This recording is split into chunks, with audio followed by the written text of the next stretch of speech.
આજે વિશ્વ જ્યારે 14મી એપ્રિલ ઉજવી રહી છે ત્યારે થાનગઢ જન્મજયંતિ ઉજવણી સમિતિ દ્વારા એક ભવ્ય રેલીનું આયોજન કરવામાં આવ્યું હતું, જેમાં આશરે 5000 જેટલી સંખ્યામાં બહેનો, બાળકો અને ભાઈઓ તમામે ભાગ લીધો હતો.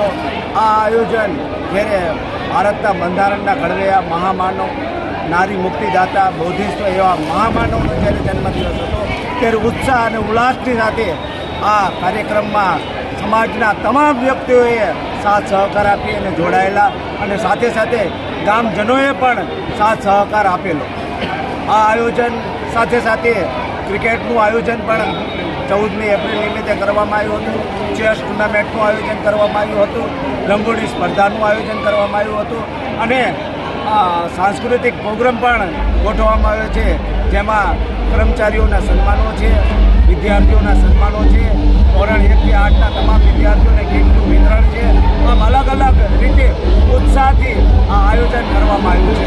અને 14મી એપ્રિલ એટલે એવા મહાન વ્યક્તિનો જન્મદિવસ છે.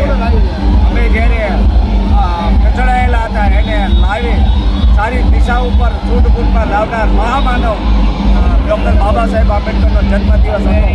એ દિવસે ઉત્સાહથી સમાજના તમામ વ્યક્તિઓ સાથ સહકારથી જોડાઈ અને સૌનો અમે આભાર માનીએ છીએ. જય ભીમ.